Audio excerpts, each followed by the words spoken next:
Tuhan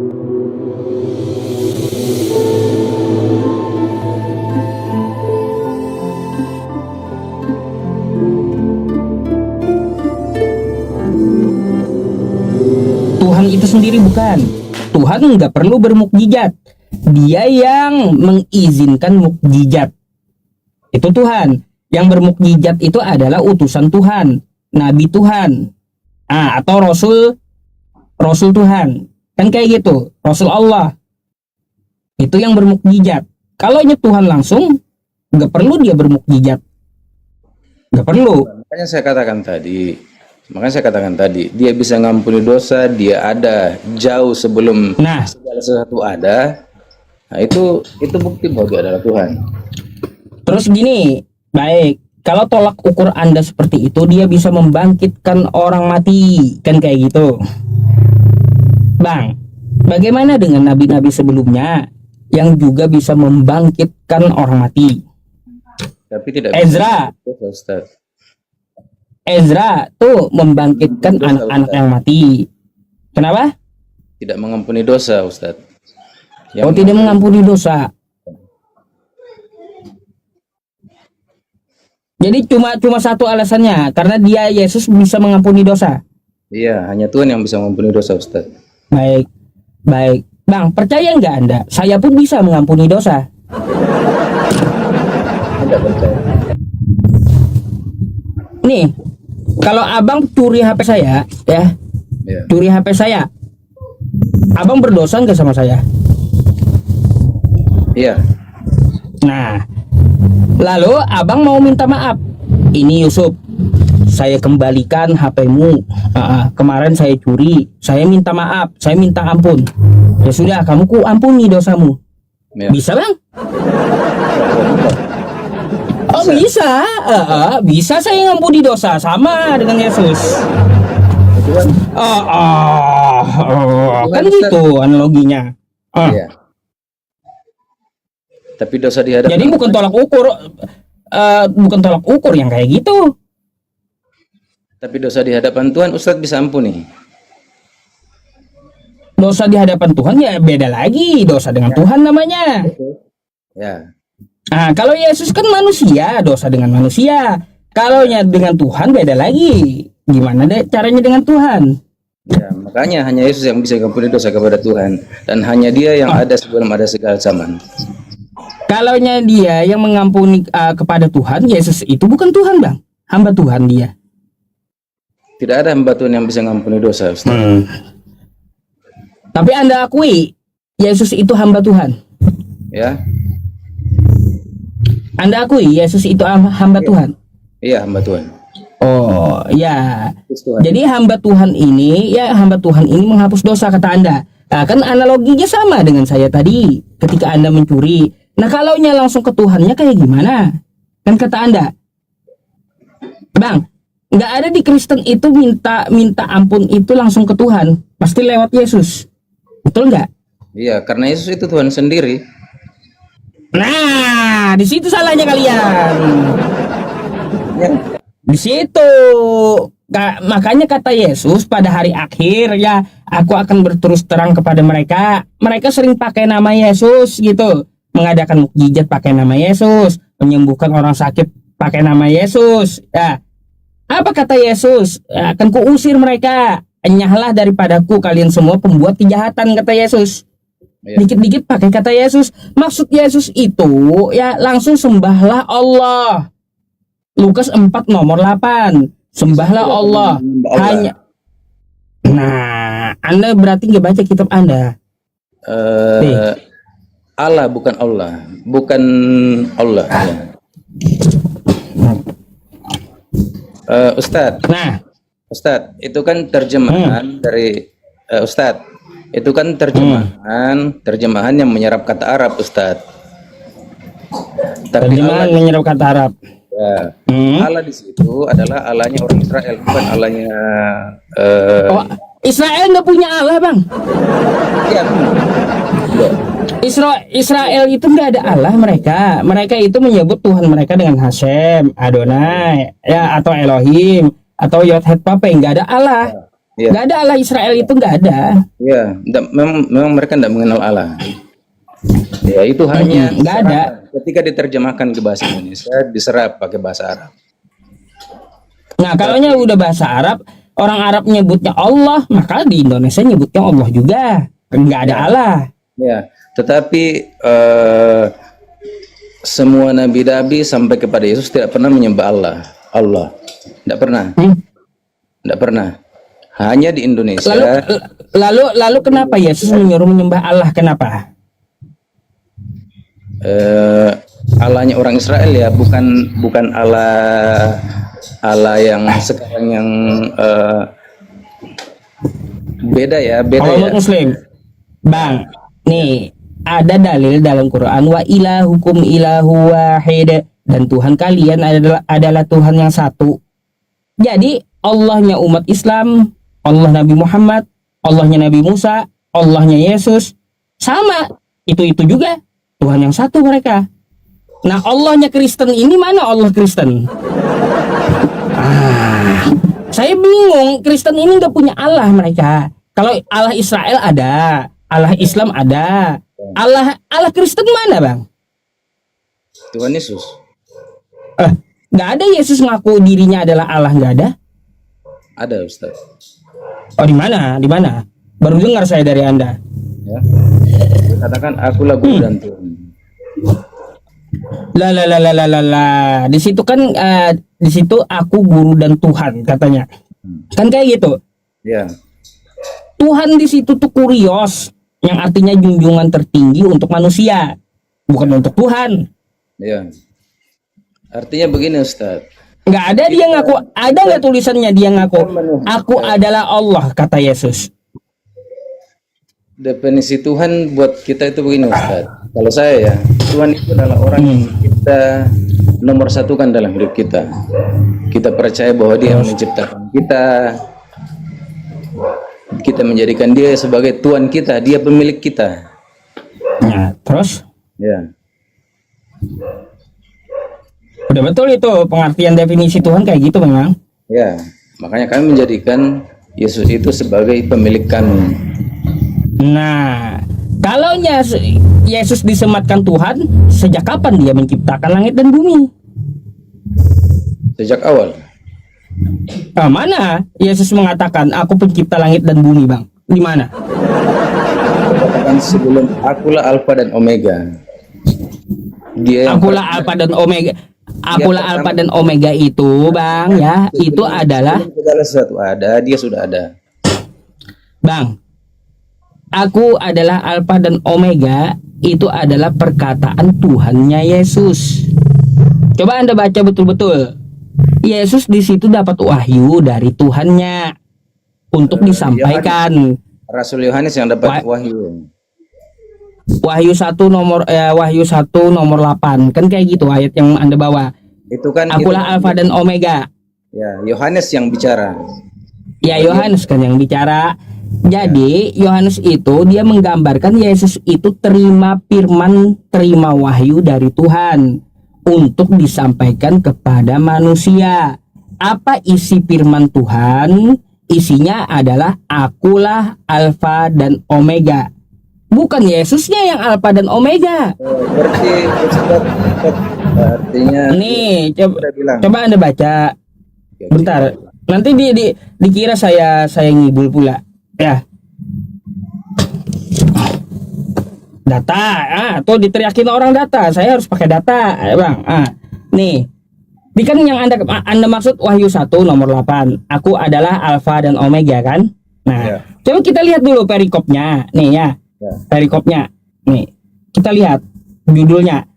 Inilah wahyu Yesus Kristus yang dikaruniakan Allah kepadanya. Tuh.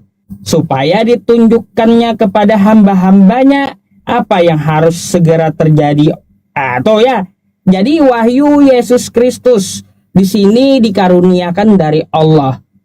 Apa saja yang disampaikan oleh Yesus ya? Salah satunya nih ya.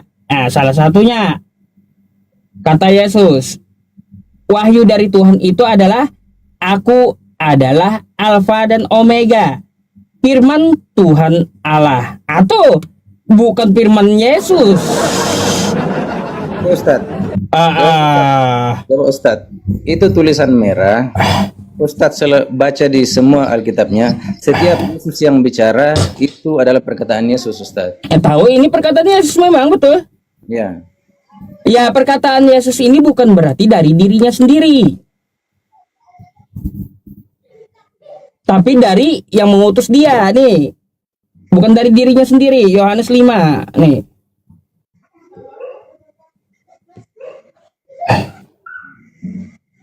Nih. Nih Bang. Nih. Aku tidak dapat berbuat apa-apa, kata Yesus, dari diriku sendiri.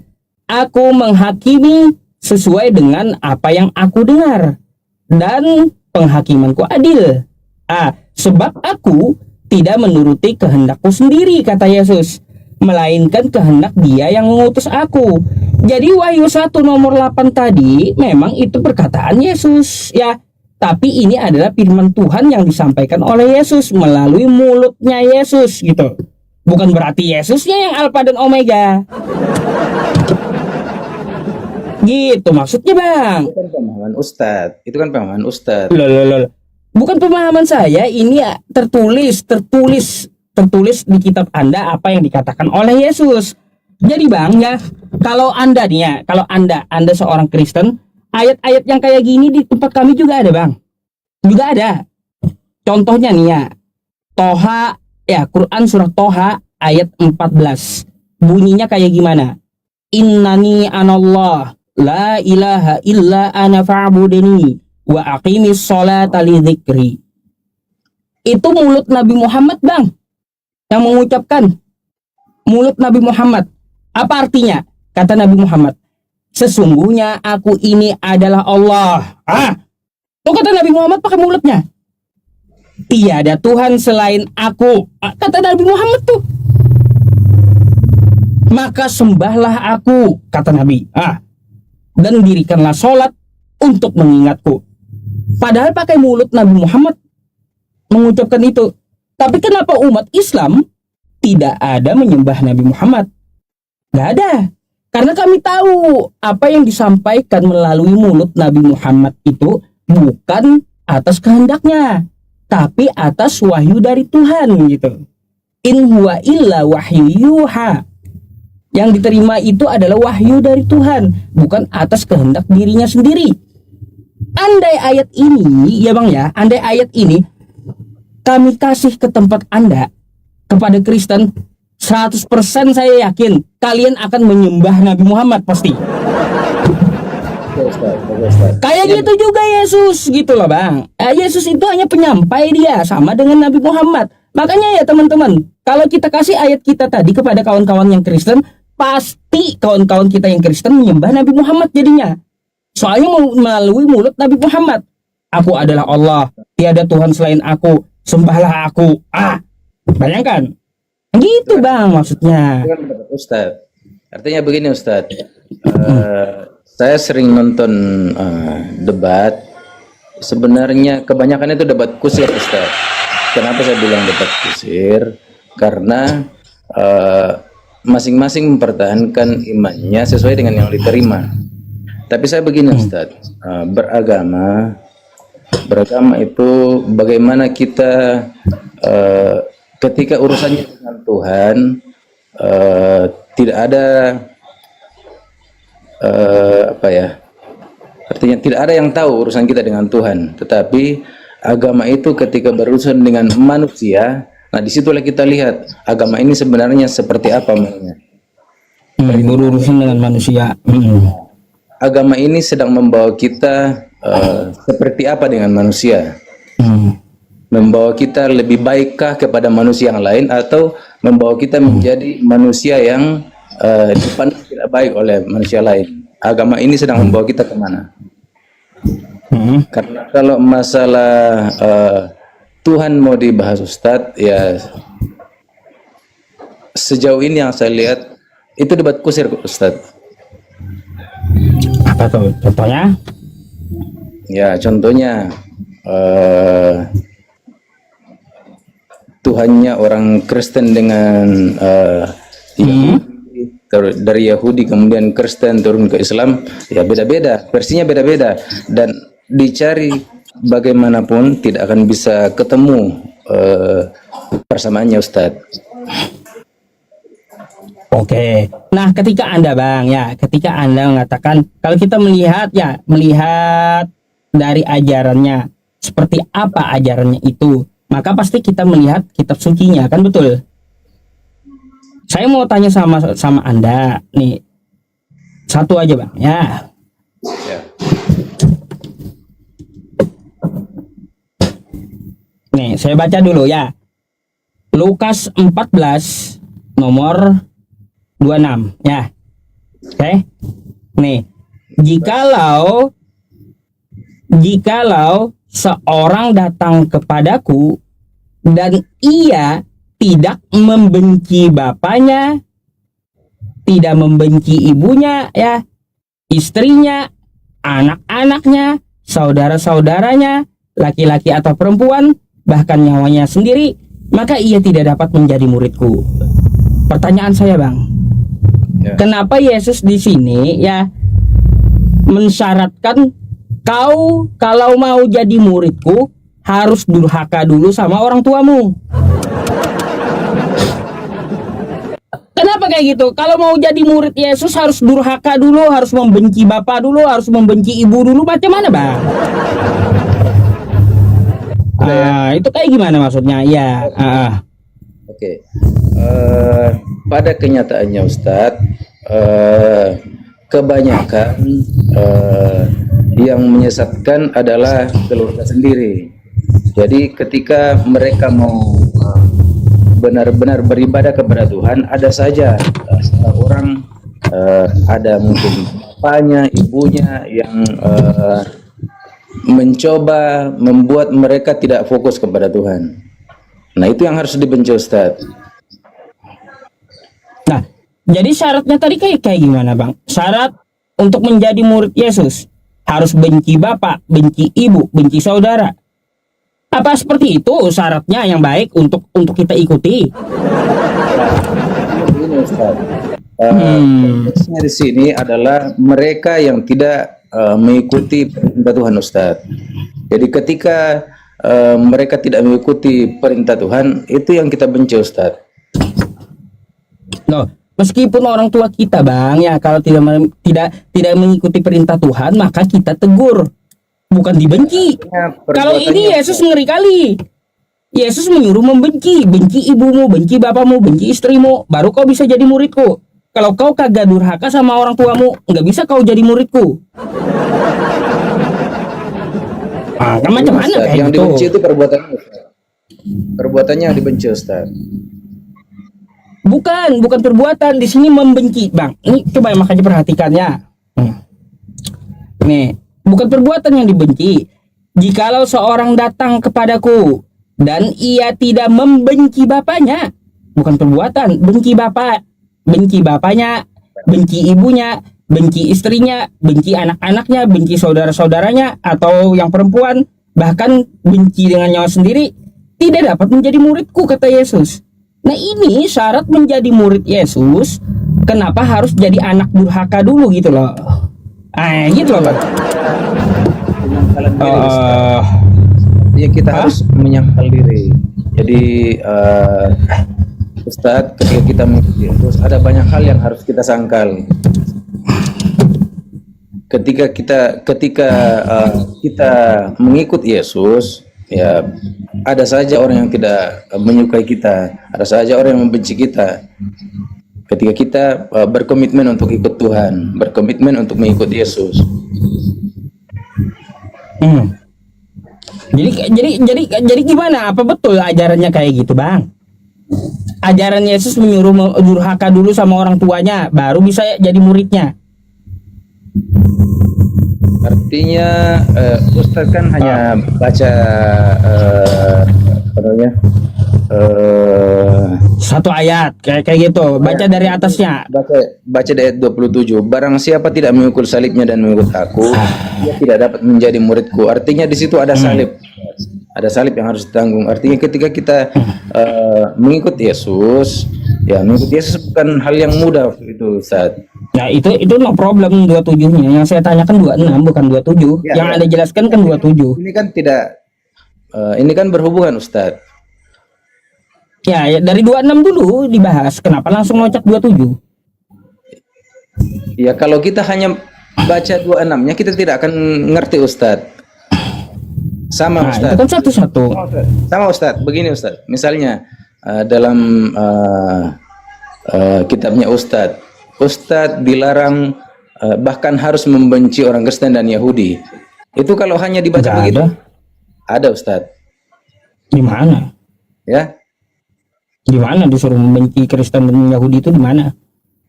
Ada, saya baca dulu karena saya dulu Kalau kalian Yahudi dan Kristen benci Islam baru ada ayatnya. Tapi kalau Islam benci Yahudi dan Kristen nggak ada ayatnya. Kebalik. bahkan Kalau Islam, mereka disuruh kalau kata- Kristen dan Yahudi benci Islam itu ada ayatnya, Bang.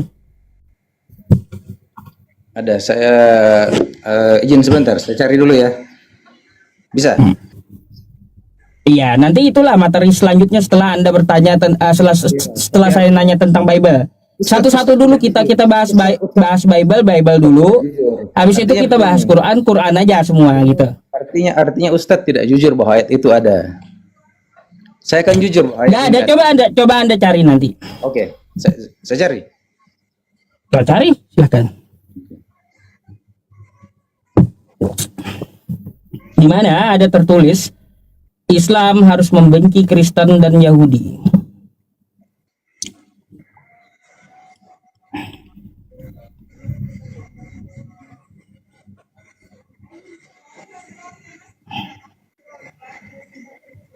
Kalau Yahudi dan Kristen membenci Islam ada. Quran surah Al-Baqarah ayat 120 ya. Walan tardo angkal yahudu walan nasoro hatta tattabi'a millatahum.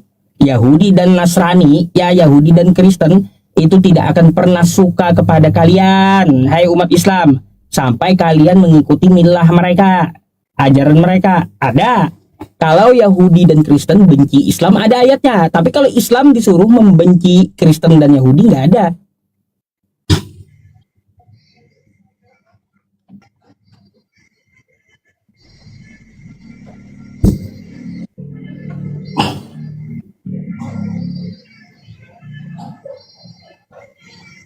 Mana coba?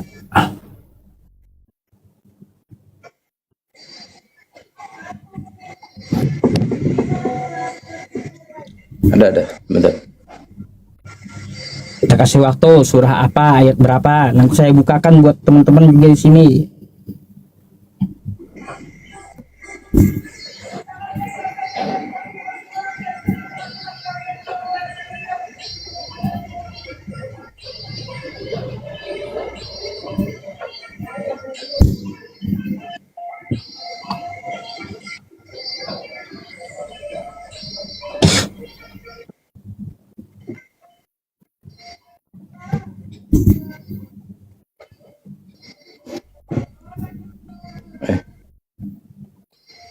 Nah, ayo di mana ayatnya?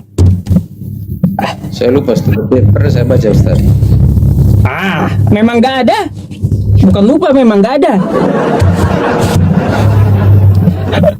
Udah dibilang ya, kalau Kristen dan Yahudi membenci Islam ada ayatnya. Tapi kalau Islam disuruh membenci Kristen dan Yahudi nggak ada ayatnya. Gak bakal ketemu Anda.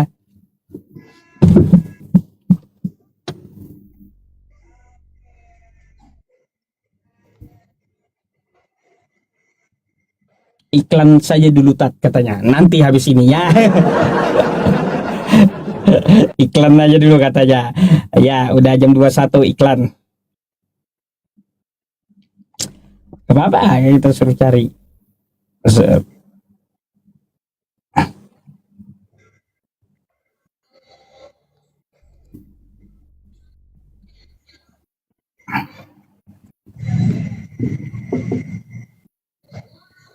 Ya, dilarang menjadikan orang-orang Yahudi atau Nasrani sebagai apa ya, sebagai teman. Teman, sebaiknya teman. Al-Maidah 51 yang dibawa gitu. Al-Maidah 51. Ya, mungkin saya lupa. Yang jelas ada tuh. Anda tahu nggak bahasa aulia itu apa? Itu pemimpin.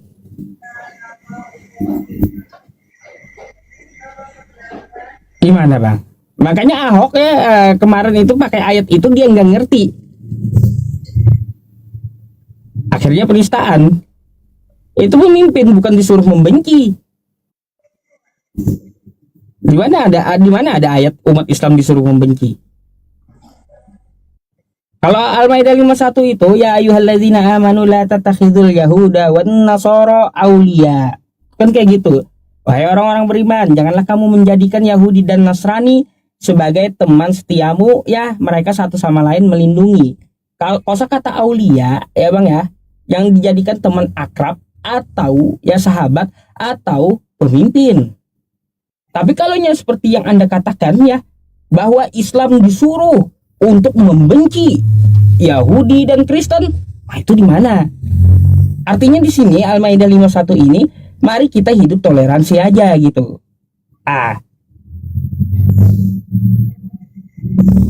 Kamu saya tidak boleh saling membenci. Itu Al-Maidah 51. Bukan disuruh Islamnya membenci Yahudi dan Kristen, nggak ada.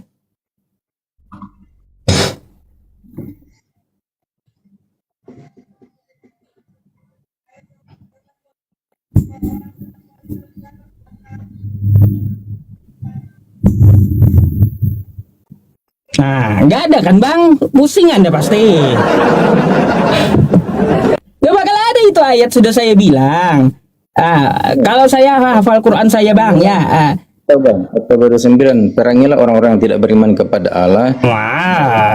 Sampai mereka berjisa. Taubah pula yang Anda bawa. Taubah itu tahu nggak Anda di mana turun ayatnya? Buat apa?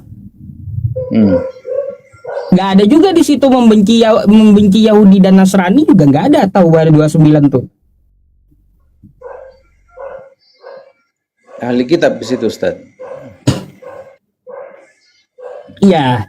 Jadi gini, ini At-Taubah 29, qatilul ladzina la yu'minuna billahi wala bil yaumil akhir wala yuharrimuna ma harramallahu wa rasuluhu wala yadinuna dinal haqqi minal ladzina utul kitaba hatta yu'tul jizyah ayyadi wa hum sagirun. Ini Bang ya, konteksnya orang lagi perang. Iya, ayat perang Anda bawa di masa damai yang gak cocok. Ini ayat masalah perang. Kalau damai disuruh membenci Yahudi dan Nasrani, nggak ada. Ini ayat perang Bang, ayat perang.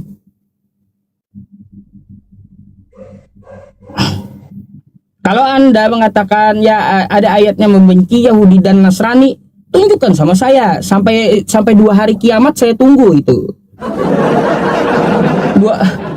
Dua hari sebelum kiamat saya tunggu ayatnya. Kalau ada di Al-Quran, Islam disuruh membenci Yahudi dan Nasrani, nggak ada. Kalau menurut Ustadz nih, orang-orang yang melakukan jihad, membunuh diri, masuk gereja itu sesuai ajaran Islam gitu, Ustadz? Itu mati konyol. Itu bukan mati syahid, itu mati sakit, mati konyol gitu. Orang ibadah di gereja dibom, apa urusanmu sama orang ibadah? Biarkan mereka ibadah, kenapa kau ganggu, malah pakai bom, bunuh diri pula, syahid. Bukan syahid, sakit kau ganggu ibadah orang. Gimana sih? Nabi saja ya teman-teman, kalau berperang kata Nabi, jangan diwanti-wanti Nabi, jangan kamu menyerang tempat ibadah mereka. Dan kalau ada yang lagi ibadah nggak boleh diserang kata Nabi. Tuh. Ini tiba-tiba ucu-ucu datang yang katanya penjihad, jihad. Lalu masuk gereja, bom, orang lagi ibadah di gereja tuh. Kan kayak gitu. Oh, saya telah mati syahid. Bukan mati syahid, itu mati sakit. Mati sakit, mati konyol itu. itu beda bang. Jangan kamu lihat perilakunya. Perilakunya beda dengan ajarannya. Itu oknum yang kayak gitu. Mati sakit itu kalau ngebom gereja orang.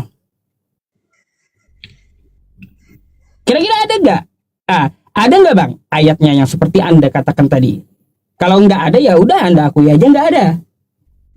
Nanti lain kali saya pasti, tapi saya lupa. Saya pernah baca Ustaz. Saya lupa. Pernah baca, tapi nggak ketemu. Saya tunggu bang naik. Kalau ketemu silakan Anda naik. 2 hari sebelum kiamat tetap saya naikkan ke lab saya gitu. Ya. Nah, jadi gini bang, ya di dalam agama Islam itu Anda bisa melihat di dalam Quran surah Al-Mumtahanah ayat 8. Apa kata Allah? La yanhakumullahu 'anil ladzina lam yuqatilukum fid din. Allah tidak melarang kamu untuk berbuat baik dan berlaku adil kepada orang di luar agama Islam yang mereka tidak memusuhi Islam. Bahkan kami di keluar agama Islam itu disuruh berbuat baik oleh Tuhan kami gitu, dan berlaku adil kepada kalian. Nggak sembarangan kalian minoritas udah kami habisin aja. Nggak ada kayak gitu ajarannya, nggak ada. Jadi yang kayak gitu bang, oknum-oknum kayak Bom Bali itu kan siapa? Ada di podcast kan dia tuh, Ali Imron itu. Apa kata beliau ini sekarang? Sadar beliau itu adalah ajaran yang salah gitu. Berapa banyak tuh podcastnya. Jadi kalau Anda menanyakan ada muslim ya, katanya teriak Allahu Akbar, datang ke gereja orang lagi ibadah minggu ya, datang ke gereja, dibomnya gereja. Apakah mati syahid? Bullshit, itu mati sakit, itu mati konyol. Iya, neraka tempatmu yang kayak gitu, ngebunuh orang. Mang qatala nafsam bi ghairi nafsin au fasadin fil ardi faka'annama qatalan nasa jami'a. Barang siapa membunuh satu manusia, maka dia seakan-akan telah membunuh manusia di muka bumi seluruhnya gitu. Itu dosanya. Beda bang, yang kayak gitu beda. Paham Islam itu banyak diselewengkan oleh oknum-oknum. Apalagi kan yang lagi viral nih bang, yang lagi viral tuh di TV tiap hari saya lihat tuh 50 santri kena kikuk-kikuk katanya. Ada nggak bang lihat tuh? Artinya itu semua agama ada Ustaz, ada oknum gitu. Kalau iya teman-teman, kalau ada orangnya di sini ini power bank udah ke kepala pasti sama saya. Kayak gitu. Dari mana kau dapat ajaran kayak gitu tuh? Di mana? Adakah Nabi ngajarin gitu? Malah sakit hati Nabi gara-gara kamu yang melihat kelakuan kamu, sakit hati Nabi gitu. Jadi gedek saya, mau saya tempeleng pakai ini kiainya tuh, pakai modem. Pakai apa? Pakai power bank. Bikin malu umat Islam aja, terus bikin sedih Nabi aja gitu. Padahal dalam Quran dikatakan wala taqrabuz zina innahu kana fahisyah wa sa'a sabila. Dan janganlah kamu mendekati zina. Itu adalah suatu jalan yang buruk. Tiba-tiba pimpinan ponpes tuyul. Marah-marah sendiri ada juga saya bang yang kayak gitu. Iya. Ada lagi bang, mungkin ada yang mau Anda tanyakan? Jadi yang paling sering, artinya yang paling sering kita di Indonesia itu, yang paling sering sekarang itu masalah Israel Palestina. Kalau menurut Ustadz nih, artinya pandangan Ustadz, sebenarnya yang paling berhak di Israel sekarang itu siapa Ustadz? Ya kalau menurut Al-Maidah, Islam, karena perjanjian itu yang diberikan sudah dahulu, tapi ditolaknya oleh Israel ketika Nabi Musa membawa masuk ke Yerusalem. Gak berani Israel perang, maka ditangguhkan oleh Tuhan.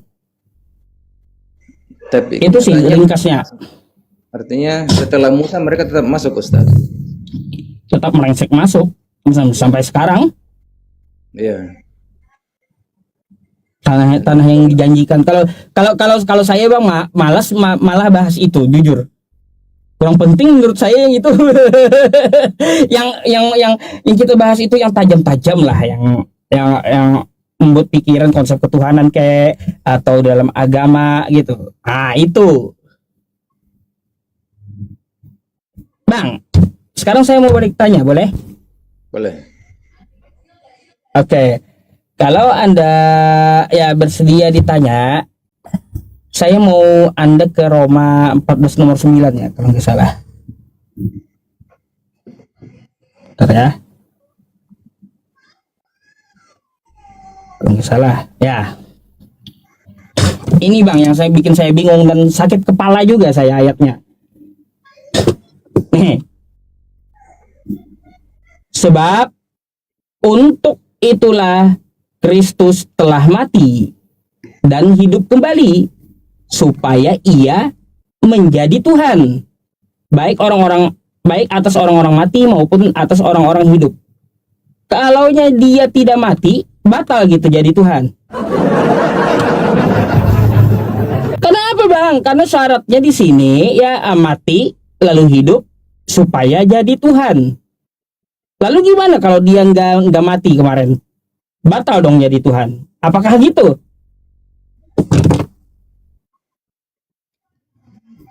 Aneh-aneh aja isinya.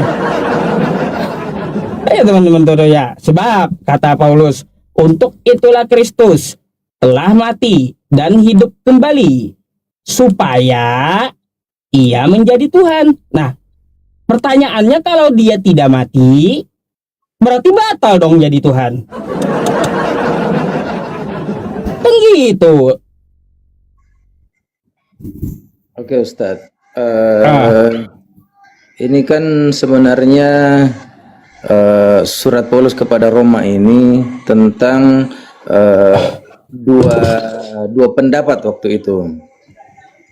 Dua pendapat waktu itu tentang orang-orang yang masih ada yang ikut tradisi Yahudi, masih ada yang ikut halal dan haramnya Yahudi. Tetapi di Paulus kan pengajaran Paulus kan sudah berbeda, sudah halal dan haram itu bukan lagi soal makanan, tetapi soal hati Ustadz. Nah, kalau kita baca ayat satunya, nah artinya bahwa orang hidup dan mati itu artinya orang Yahudi dan di luar Yahudi Ustadz. Pemahamannya kan yang saya tanya kan, abang melenceng ke sana kemari. Israel itu pemahamannya bahwa Tuhan itu hanya milik orang Yahudi. Pemahamannya bukan itu yang saya tanya. Yang hidup itu adalah orang Yahudi dan yang mati itu adalah orang di luar Yahudi. Nah, Yesus ingin memberi pemahaman bahwa sebenarnya Tuhan itu bukan hanya Tuhan untuk orang Yahudi, tapi untuk Tuhan juga untuk orang di luar Yahudi.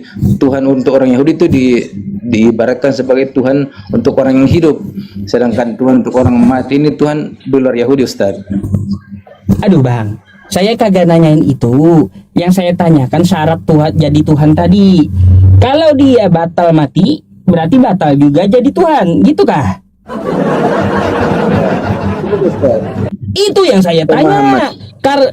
Karena apa kosakatanya supaya menjadi Tuhan. Ya Ustaz, saya paham. Artinya begini Ustaz, pemahamannya bahwa waktu itu Tuhan itu hanya dianggap sebagai kepunyaannya orang Yahudi. Artinya yang punya hidup ini hanya orang Yahudi, dan di luar orang Yahudi ini tidak punya hidup. Mereka orang mati pada pandangan orang Yahudi pada umumnya. Bahwa keselamatan itu hanya milik orang Yahudi, kehidupan itu hanya milik orang Yahudi. Tuhan ini hanya milik orang Yahudi, hanya milik orang hidup, bukan milik orang mati, bukan milik orang di luar Yahudi, Ustadz. Nggak ngerti saya Bang, nggak ngerti penjelasan Anda ya, nggak nyambung gitu. Nggak nyambung ya. Yang saya tanyakan ini sama Anda ya, bukan Yahudi atau Kristen. Syarat jadi Tuhan yang saya tanyakan. Sebab Untuk itulah Kristus telah mati dan hidup kembali supaya ia menjadi Tuhan. Nah, kan kayak gitu, supaya ia menjadi Tuhan. Koma di situ, Ustaz. Koma di situ, Ustaz. Pertanyaannya, Koma di situ, Ustaz. kenapa? Ada komanya di situ. Ya, Ustaz. koma. Ada komanya di situ. Ada baik Ya. atas orang-orang mati maupun atas orang-orang hidup. Pertanyaannya, Bang, ya, pertanyaannya, Iya, ya, Ustaz. kalaunya Yesus ini batal mati, batal juga dong jadi Tuhan. Ya begini, Ustaz. Kayak gimana? Di situ kan koma, Ustaz. Artinya dia menjadi Tuhan baik atas orang mati maupun atas orang hidup. Artinya pemahamannya Tuhan itu dulu hanya dianggap miliknya orang hidup, bukan orang mati. Artinya hidup dan mati ini bukan soal hidup dan mati secara lahiriah, Ustaz, tapi hidup itu artinya mereka orang Yahudi, sedangkan orang mati ini adalah orang hidup Yahudi. Artinya Yesus itu dianggap hanya Tuhannya Yahudi waktu itu. Pemahamannya orang besar hanya Tuhannya orang hidup, bukan Tuhannya orang mati. Pusing abang nih penjelasannya kayak gimana? Emangnya syaratnya di Tuhan tuh apa sih, Bang? Supaya jadi Tuhan tuh apa aja syaratnya?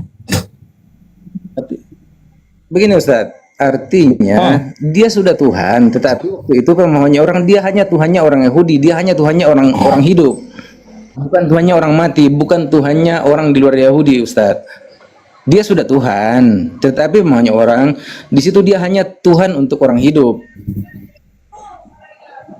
Tetapi setelah kematiannya dia juga nggak ngerti saya, aneh gitu loh, Bang. Ya. Jawaban Anda ini aneh. Ustaz, ya Ustaz ya. Saya perbesar ya Ustaz ya.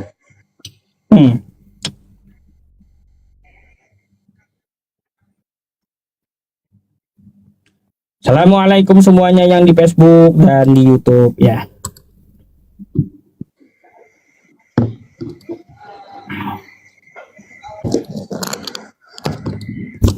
Saya balik ya Ustaz ya. Teman-teman yang belum subscribe channel YouTube saya, di subscribe ya teman-teman. Nama channel YouTube-nya Yusuf PI. Terima kasih. Facebook pun juga Yusuf PI. IG pun juga Yusuf PI ya. HP saya lobet Ustaz. Saya begini. Oh, lobet. Coba, Udah. Gimana? ya HP yang ini. Maksudnya coba Ustaz baca yang Ustaz baca tadi. Artinya di situ kan dia Ini. Oke. Ini saya bawakan, ini saya tunjukkan, Anda yang baca. Nah, apa maksud Anda? Ya, oke. Sebab untuk itulah Kristus telah mati dan hidup kembali supaya ia menjadi Tuhan. Koma di situ, Ustaz. Baik untuk orang mati maupun atas orang hidup. Artinya dia sudah Tuhan, tetapi waktu itu dia hanya dianggap sebagai Tuhan untuk orang hidup, bukan Tuhan untuk orang mati, Ustaz. Bukan ini yang saya bahas, bukan yang di bawahnya, yang di atasnya yang saya bahas. Makanya salah Anda. Iya, Nah, makanya kalau hanya baca sampai di supaya ia menjadi Tuhan. Ustadz tidak mau baca baik atas orang. Aduh. Kenapa, Bang? Kenapa? Kok hilang abangnya? Hah? Hilang.